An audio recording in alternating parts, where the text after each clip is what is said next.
Мен bir кезде динден чык десем капа болдуңар эле.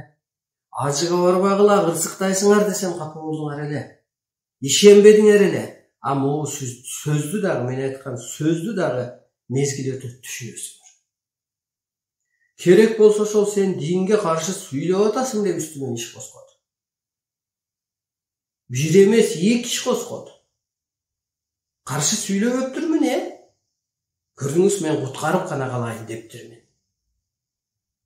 Анысы кандай бүгүнкү бийлик сиздерди сактап калбайт. Себеби ааламдык түшүнүгү жок. Ишенбейт. Анткени көрүнүштү көргөн мен ишенем да. Түштү сен көрсөң ошо түшүңө сен ишенесиң да. Ошо сыяктуу бул кыргызды адамзатты куткарып калыш үчүн дагы эң биринчи илим, экинчи ишеним, үчүнчү бийик дух керек. Анан биз ар жактан сурап келген акча, анан бияктан ал жакпайт, ал жарабайт, аны менен сактанып калбайбыз.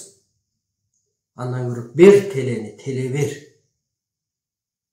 Эгер мен президент болсом, мага окшогон бир адам чыкса, келчи демекмин.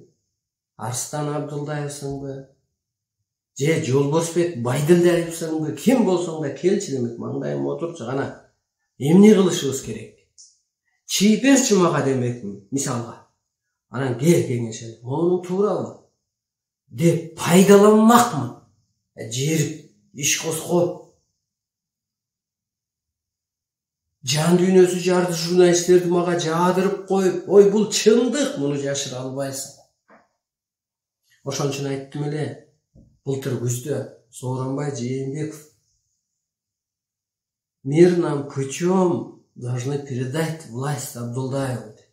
Это вселенные условия дедим эле. Элиңизди аяңыз. Биринчиден, экинчиден өзүңдү ая, үчүнчүдөн жакындарыңды депчи. Аны аткарган жок. Бул ааламдык шартты адам аткарбаса, аалам кырсыктатат. Арстан Алай атайын эле ааламдан арналы бийлик ал келген дейт. Аалам Арстан Алайды келтирдиби? Эми ошо өз баласын кызматка коюш үчүн кырсыктатат. Мына Жээнбековду коюш үчүн баба тиги Атамбаев ким менен гана жамандашпады? Бабанов менен жамандашты. Текебаев менен жамандашты. Керек болсо Назарбаев менен жамандашты. Ошо сыяктуу аалам аргасы салып келет. Бул кыргызды сактап калуу үчүн биринчиден. Экинчиден кыргызды өстүрүп туруп адамзатка башчы кылат. Кыргыздар барып дүйнөгө хан болот. Себеби кыргызга мен сыяктуу жол көрсөтпөсө дүйнө кырсыктап түгөп калбайбы? Мына урматтуу журттум. Бул чындык. Ошондуктан мен даярмын. Келиңиздер, калыстар келиңиздер. Келиңиздер, журналисттер келиңиздер. Келиңиздер, саясатчылар келиңиздер. Оппозиция келиңиздер. Мен ушу багытымды гана берем.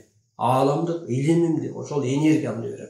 Ошондуктан Кудай энергиясы жайгашкандыктан, же аалам энергиясы жайгашкандыктан мен сүйлөп аткан кезде адамдардын дагы айыгып аткан себеби ушул. Кут Арстан Алай берүү деген бар YouTube'да. Ошону кайталап угуңуздар. Уктап каласыздар, денеңиздер бошойт, энергия жайгашат. Ааламдын астында президенттин дагы, Обамаң дагы, башчы дүйнөнүн байы дагы алсыз. Ошондуктан ааламдын шартын аткарбай койгонго эч кимдердин мындай шартыңар жок. Аалам шарт окуду. Мен чындыкты гана сүйлөйм. Сүйлөсөм сөзгө. Муну окумуштуулар бөлүп алыш керек эле. Мени сүйлөтүп коюп туруп.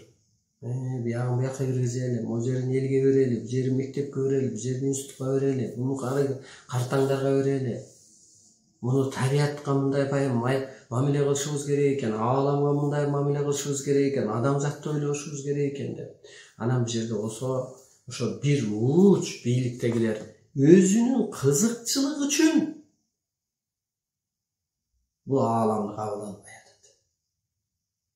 Ошондуктан илгери деле ачы жамгыр жаадырыптыр деген ишенебиз баарыбыз. Ал эмне менен жаралды? Жерде турду. Анын энергиясы, мээрими иштеген. Ошол сыяктуу мен дүйнөнү тегеретип, тегиздеп, эскичилигин жоюп, пендечилигин жоюп, медицина алсыз экенин, техника алсыз экенин, байлык бийлик алсыз экенин көздөрүнө көрсөтүп турган. Чөгөлөтүп келип турган улуулук өткөрөт. Бул чындык.